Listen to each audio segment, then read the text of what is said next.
Olá, meus queridos, tudo bem com vocês? Olha nós aqui de novo. Vamos para mais uma aula de leitura obrigatória e hoje nossa aula é sobre uma obra nova. Pois é, hoje nós vamos tratar de Campo Geral, que é uma obra que a FUVEST está pedindo pela primeira vez neste ano de 2020, portanto, o vestibular vai cobrar essa obra com certeza. Alguma pergunta sobre Campo Geral vai aparecer. Então é interessante que a gente esteja aí por dentro, não é mesmo? Olha só, de agora em diante vamos ter algumas obras novas aparecendo aqui no canal. Você já fez a sua inscrição? Faz logo a sua inscrição. Fala para os amigos, tem um canal interessante, faz a sua inscrição aí, do amigo também. Dá um like no nosso vídeo, não se esqueça. E vamos ver Campo Geral, do Guimarães Rosa. Bom, conforme já disse, João Guimarães Rosa é o autor desta obra tão bonita, tão fofinha que é a história do Miguelim. Acredito que todos vocês que entraram em contato com a obra também devem ter gostado, pelo menos um pouquinho, porque não tem como, né? O Miguelim é um menino adorável, ele é uma gracinha, não tem como não gostar de Miguelim, não é mesmo? Pois é, essa obra ela foi lançada em 1956 em um volume, né? Lembrando que 1956 também é o ano de lançamento de Grande Sertão Veredas. Mas Campo Geral não estava em Grandes Sertões, porque aquele é um romance. Aqui, a obra de origem é Corpo de Baile. Corpo de Baile significa os bailarinos fixos de uma companhia de dança. Então, para algum espetáculo ou outro, podem vir bailarinos diferentes, bailarinos de fora, mas o corpo de baile é aquele que é fixo, que ele sempre vai estar ali. Então, esse era o nome da obra, Corpo de Baile, né? Dentro dessa obra, nós tínhamos ali algumas histórias, né? E a Campo Geral, primeiro foi intitulado pelo próprio Guimarães como sendo um poema, porque é uma das histórias líricas, né, da obra. Aí, em seguida, né, o autor resolveu que ele ia desmembrar essa obra em três diferentes obras, em três obras secundárias, certo? E aí na primeira delas é onde está Manuelzão e Miguelim, que é justamente a história do Campo Geral aí, né? Manuelzão e Miguelim tem duas histórias, Campo Geral tá aí, então é dessa obra especificamente que nós estamos falando. Lembrando que quando a gente olha para Corpo de Baile como um todo, faz sentido, faz todo sentido. Porém, quando a gente olha para Manuelzão e Miguelim, as duas histórias que estão ali também fazem sentido. E quando a gente olha só para Campo Geral, a gente fica enternecido, porque o Miguelim é muito fofinho. Então, ó, Campo Geral é o nosso texto, então ele vem, né, de um desmembramento de histórias e aí então de poema, segundo a consideração do próprio autor, nós vamos entendê-lo como sendo uma novela. Então, ele passa a ser considerado uma novela, né? Depois eu vou tocar nesse assunto de novo, né? Nessa coisa da novela e que tipo de novela é essa que acontece aqui.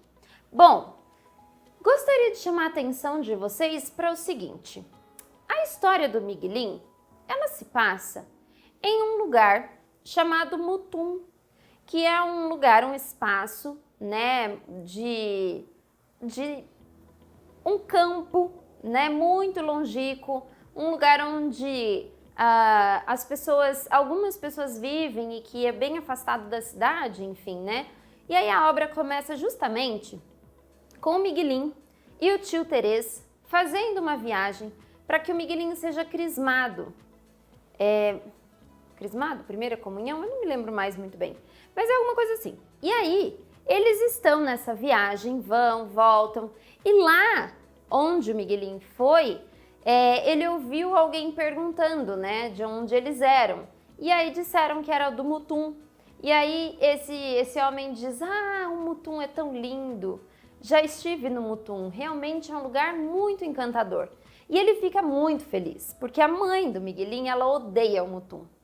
Mas, como é o Mutum? Onde fica esse lugar, né? E aí, o texto diz pra gente que o Mutum fica entre dois morros, né? Sendo um covão entre dois morros.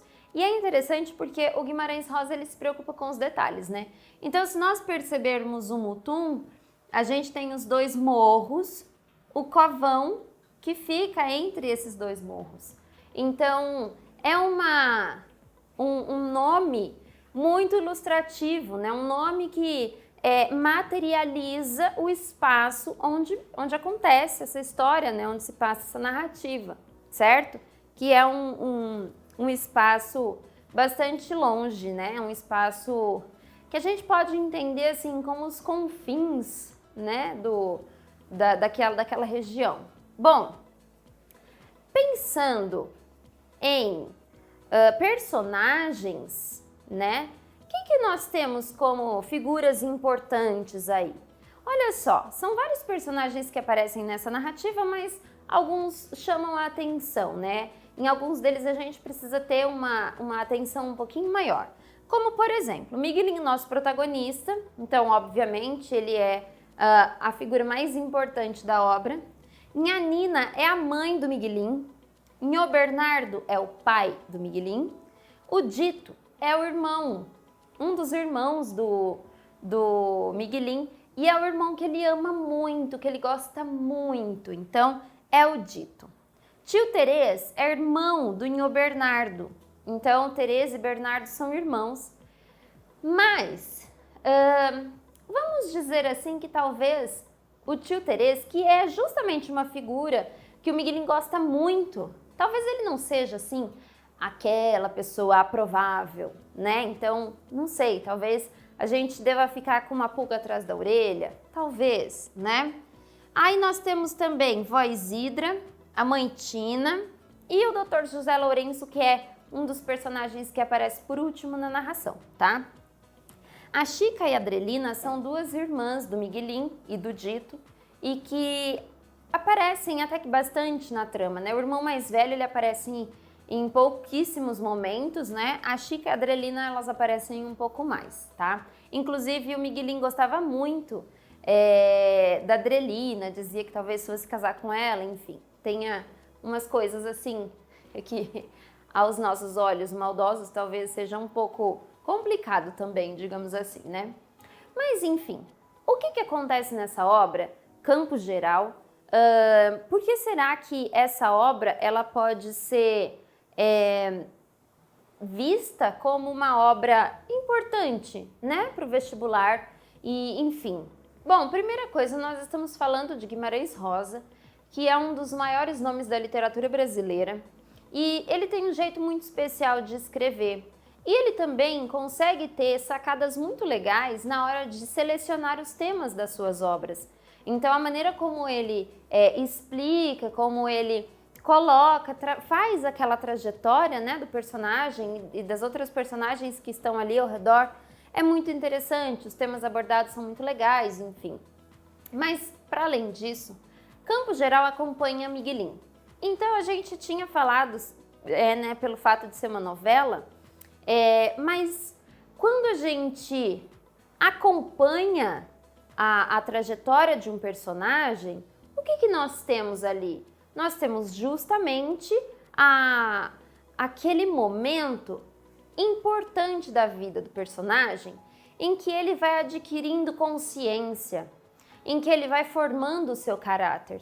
Nesse sentido, o Ateneu é semelhante a Campo Geral, porque a gente acompanha um período muito importante, né, da vida do Sérgio em O Ateneu, que é esse momento de amadurecimento, de aquisição de consciência, de entendimento das coisas, né? Então, a gente chama aquela obra, né, O Ateneu, de romance de formação, porque é uma história que se caracteriza como gênero romance, mas acompanha as mudanças do Sérgio. Quando nós olhamos aqui para Campo Geral, nós entendemos a mesma coisa. O Miguelinho ele está sendo acompanhado em um período muito importante da sua vida. Então, nós acompanhamos ele desde o início, quando ele se mostra um garoto inocente, né? E a gente percebe que ele é realmente muito inocente. E depois ele vai adquirindo essa consciência com o passar do tempo, e aí a gente percebe que quando a narrativa termina, ele já não é mais o mesmo Miguelinho do começo, ele já está bastante diferente. e rumando aí para sua vida, né? Então, a gente pode entender como sendo uma novela de formação. É uma história curta, né? Envolve vários personagens e pode se entender como alguns núcleos, né? E dessa maneira a gente tem então uma narrativa bastante dinâmica e que é muito interessante. Então a gente começa acompanhando o Miguelín, que vai até um lugar mais distante para realizar então esse ritual religioso. Depois ele volta, fala sobre, né, o que aconteceu lá e tal. E aí a gente vai acompanhando esse garoto bem de perto. Por quê? Porque o narrador da obra é onisciente. Então ele é um narrador em terceira pessoa. É aquele narrador que não faz parte da ação da narração, então ele está afastado e ele consegue olhar e contar a história de todas as pessoas, inclusive com riqueza de detalhes, em tempos passados e presentes e até futuros, entrando na cabeça da personagem. Então é um narrador que ele tem muitos poderes dentro da narrativa, né? Mas esse narrador em especial, ele se aproxima muito do nosso protagonista garotinho. Então o que acontece? Mesmo ele sendo um narrador em terceira pessoa, nós conseguimos perceber que ele vai contando os fatos e trazendo algumas características das pessoas através do olhar do menino. Então é como o menino vai dizendo o que acontece, como o menino vai enxergando as coisas que esse narrador vai trazendo pra gente. Ou seja, em nenhum momento nós temos uma fala, uma indicação nítida, né, e límpida de que o tio Terês é uma pessoa de caráter duvidoso. Nós não temos isso.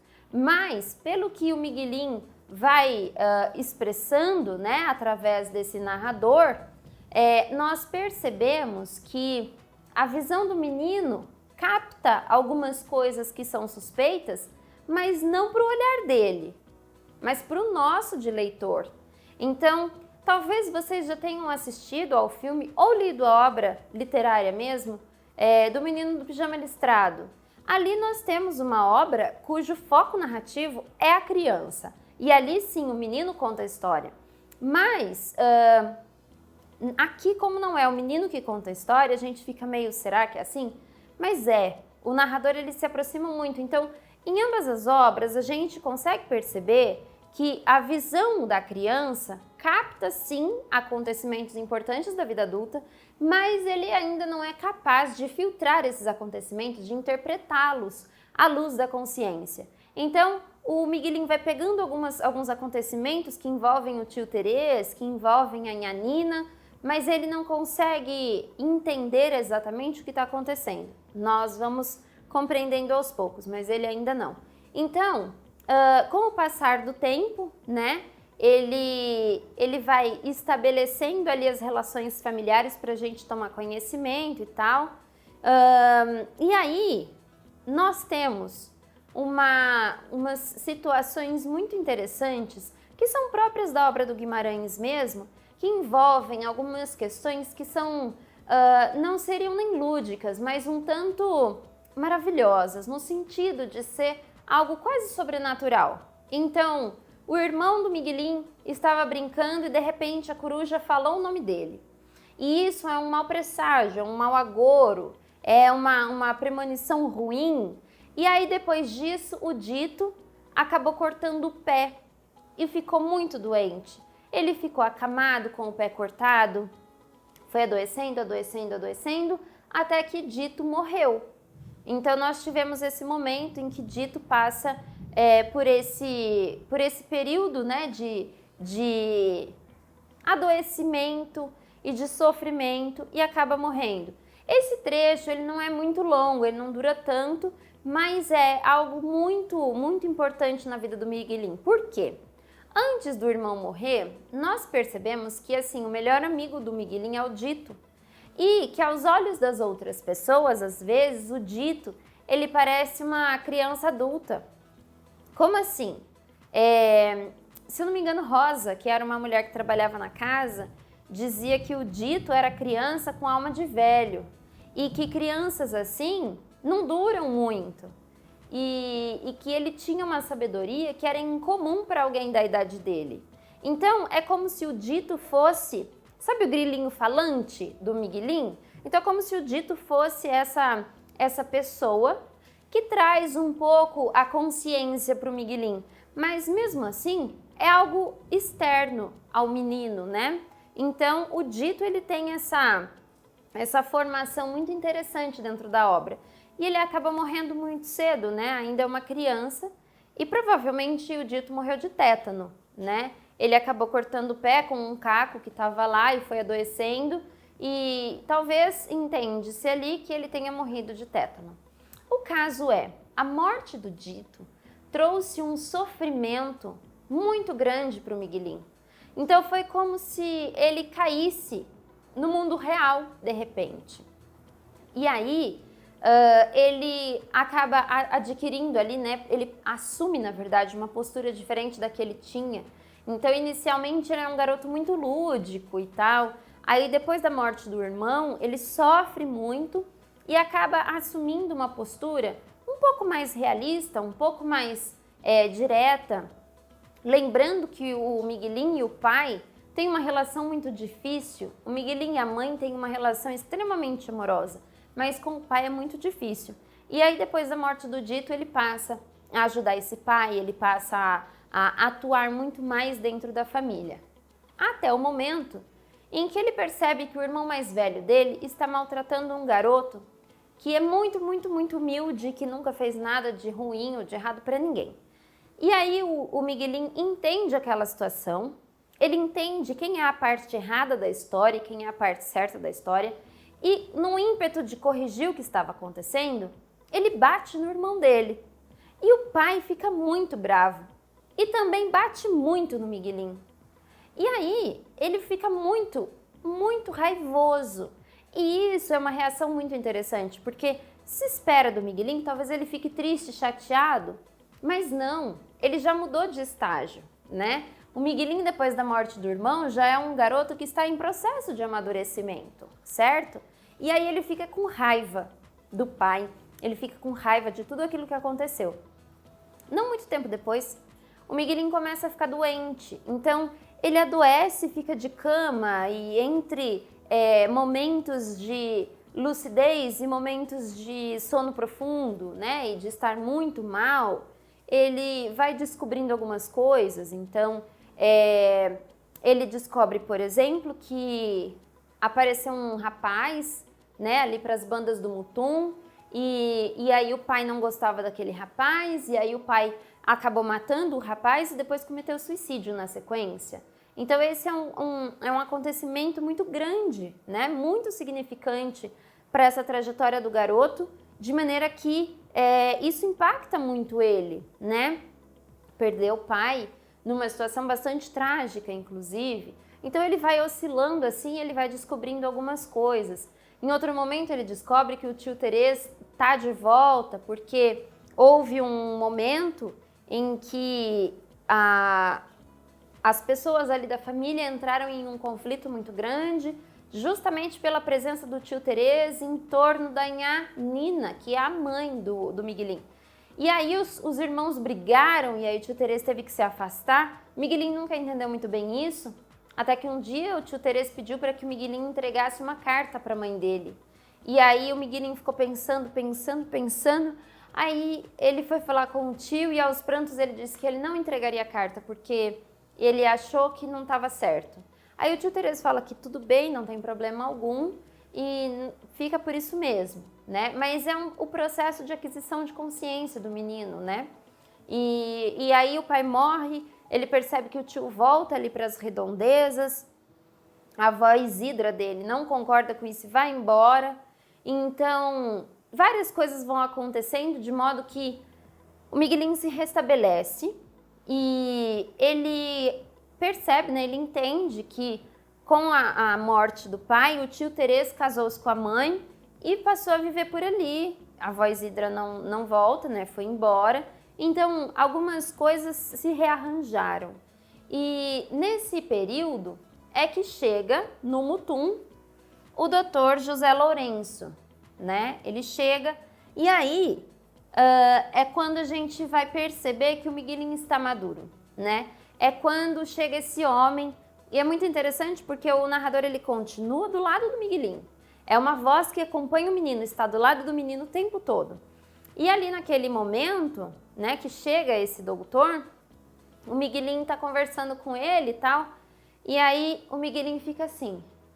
Sabe quando a gente aperta o olho para enxergar direito? Porque a gente está tentando fazer aquela compensação, né? E aí a gente fica assim, aí o Miguelinho chegava perto e olhava, e aí o doutor José falava assim, Miguelinho, por que você está fazendo isso com os olhos? Você não é limpo de vista? Você não enxerga? O que está acontecendo? E aí ele vai até onde está a família do Miguelinho para conversar, e ele percebe que tem alguma coisa acontecendo com o garoto, ele tira o óculos dele e entrega para o menino. E é um momento em que, é um momento lindo inclusive da obra, e eu vou infelizmente ter que dar spoiler para vocês, mas é um momento em que o Miguelinho enxerga todas as coisas de uma outra maneira, de uma maneira muito mais clara, muito mais nítida, muito mais limpa, né? E aí ele fica olhando e olhando e ele fala, nossa, como as coisas são bonitas, olha a cor dessas coisas, nossa, como você parece você, e aí vai indo assim. E qual é a conclusão que o médico chega, né? Que na verdade o Miguelinho é míope, que ele tem essa característica, né, de visão, mas ele não sabia disso, ninguém sabia disso. Então ele passou um bom tempo da vida dele enxergando mais ou menos, né? E aí quando ele coloca os óculos que ele enxerga tudo lindamente, ele fica maravilhado. E eu não sei se você que está me assistindo usa óculos, mas quem usa óculos sabe a diferença que é entre você estar sem óculos, precisando deles, e colocá-los, né? Então, é uma diferença. Quando você tem miopia, isso é ainda mais forte, essa diferença é muito mais forte. Para quem tem outras questões de visão, a diferença ainda assim é bem grande. Então, é importante que a gente consiga perceber, né, que trata-se de uma ação comum. Quantas pessoas nesse mundo já não se descobriram míopes ou com alguma condição de visão especial que necessitava de óculos, não é? Mas a gente consegue perceber aí algumas coisas interessantes, né? O Miguelinho tá maduro, o Miguelinho tá enxergando, o Miguelinho, ele mudou. Ele não é mais aquele garoto do início da narrativa, agora ele é outro. Agora ele já passou por várias dores, ele já passou por várias situações difíceis e ele cresceu. Por isso uma novela de formação, né? Nós temos, e não podemos perder de vista em momento algum, a questão da linguagem, né, trabalhada do Guimarães. Então, os neologismos, eles estão presentes sempre, né? A obra traz consigo a formação de algumas palavras e por isso, meus queridos, se vocês não assistiram àquela aula de formação de palavras, ai, que preguiça, eu já sei mais ou menos como funciona. Pois então saibam com certeza como funciona, porque o neologismo do Guimarães, ele vai passar pelo processo de formação de palavras de alguma maneira. E isso pode ser cobrado de vocês em algum momento, né? Essa linguagem elaborada, ela engloba termos muito antigos da nossa língua, termos que são mais contemporâneos ao narrador, né, ao autor do texto, lá na década de 50, e essas palavras novas, né? Então ele vai misturando tudo isso em uma reconstrução da linguagem daquela região, né? Daquela linguagem regionalista mineira. Lembrem-se que o Guimarães trata de Minas o tempo todo, ele não vai para outro lugar, ele fica em Minas e, portanto, ele traz consigo a construção, né? A continuidade dessa construção do regionalismo, que começa lá na segunda geração modernista, com os prosadores, Jorge Amado, Graciliano Ramos, Raquel de Queiroz, né? E aí o Guimarães traz para nós esse regionalismo, mas com outro aspecto, né? Com esse aspecto de que o sertão é o mundo. Então, aquele espaço de onde ele fala, aquele lugar que isola um pouco as pessoas, no caso de Campo Geral, o mundo, né? É um espaço que poderia ser qualquer lugar, Ai, mas duvido que qualquer lugar se assemelhe ao Mutum. Não nesse sentido, mas é um espaço que faz com que as pessoas passem por experiências próprias da vida. Faz com que as pessoas mantenham relacionamentos interpessoais, que as pessoas evoluam ou não, que lidem ali com as suas dores ou não. Então, o espaço para o Guimarães é uma salinha do mundo, né? É um espaço que, na verdade, ele vai ser compreendido como qualquer outro. E aí a gente chega no ponto de que a literatura do Guimarães é, de fato, uma literatura universal, né? Então, o que ele desenvolve ali é justamente uma narrativa que, fora daquele espaço, ela ainda faz sentido, porque a gente está falando sobre relações, a gente está falando sobre temas universais, né? Que acontece com o ser humano, não só com o Miguelin, mas com o ser humano. E isso é muito interessante, né? E olhar para isso na obra Campo Geral é muito legal, porque a delicadeza com que esse autor constrói essa história, a delicadeza com que esse narrador se aproxima do garoto e conta todas as coisas através das experiências do menino, é muito interessante. Traz toda a carga, todo o peso dessa relação familiar, sem exatamente tratar das situações cruamente, né? É sempre tudo muito lírico, muito lúdico, muito harmonioso e sentimental. Então, é uma leitura que realmente eu recomendo, caso você não tenha feito. Aproveite as férias, faça essa leitura, porque é realmente uma obra muito, muito, muito bonita. E o Guimarães tem ali, né, o traquejo com a construção das narrativas legais, certo? Eu espero que vocês tenham gostado da nossa aula de hoje, espero que vocês tenham entendido um pouco mais a respeito dessa obra nova e lembrem-se, estudem bastante, porque essa obra vai aparecer na prova, tá bom? Um beijo para vocês, a gente se encontra em breve. E meus queridos, meus bebês, lá na parte do Galileu, vamos continuar. Até!